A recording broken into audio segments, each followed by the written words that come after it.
এই পিঠা শীতে গরমে দুই মৌসুমেই মানুষ নাস্তা হিসাবে তৈরি করে খায়। জানি না আপনাদের কোন কোন অঞ্চলে কি পিঠা বলে। আসসালামু আলাইকুম। আমি এই পিঠা তৈরি করার জন্য প্রথমে কড়াইতে পানি দিয়েছি, তারপর মরিচ গুঁড়া, হলুদ গুঁড়া আর সামান্য লবণ দিয়ে আটাটা সিদ্ধ করে নিব, অর্থাৎ চালের গুঁড়া সিদ্ধ করে নিয়ে এটা আমি এখন মথে নিব।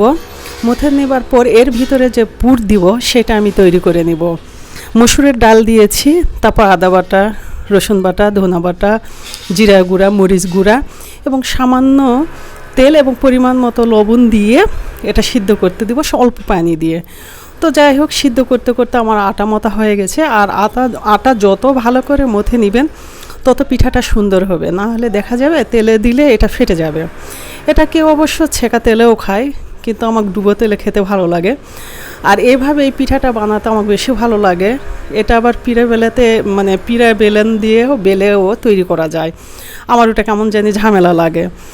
তো যাই হোক, এই পুরের ভিতর অনেকে বুটের ডালও দেয়, আবার কেউ গরুর বট দিয়েও তৈরি করে খায়। গরুর বট দিয়ে তৈরি করলে হয় কি, গরম গরম খেতে হয়। তো যাই হোক, এবারে আমি ডুবো তেলে এটা ভেজে নিব। আমি মচমচা করে ভেজে নেব, আমার মচমচা করে ভেজে খেতে ভালো লাগে। আর এই পিঠা আপনাদের কোন কোন অঞ্চলে কী নামে ডাকে আপনারা অবশ্যই আমাকে কমেন্টে জানাবেন। আর আমাদের অঞ্চলে এই পিঠাকে কালাইপুর হিসাবে সবাই পরিচিত এবং এই নামেই সবাই ডাকে।